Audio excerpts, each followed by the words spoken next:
baby को सस्ती लगी हम फिटर কিনা দাও চকলেট কিনা দাও इधर जहर खाने का पैसा नहीं है तो जा रे जा আমি এখনো পিচ্ছি দাও আর আমাকে কখনো পিচ্ছি বলবো না বিষয়টা হচ্ছে কি তোমাকে পিচ্চি এবং বেবি বলার কারণ হচ্ছে না না না থাক এখন বলবো না তুমি আরেকটু বড় হও তারপর বলবো নি আবার আল্লাহর কসম করে কইতেছি আমি পিচ্ছি করলে কিন্তু রাগ উঠে মাইরাও আমি কিন্তু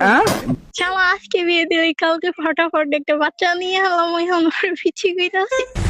ओ गॉड एक बार दिला दे তাহলে একটা কাজ করো তুমি আমাকে প্রপোজ করে ফেলো তাহলে পিচ্চি বলবো না জাস্ট ফর বেবি বলবো बात बहन के लौड़े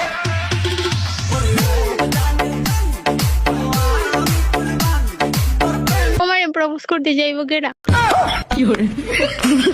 তুমি অনেকগুলা ছেলে আনবা পরে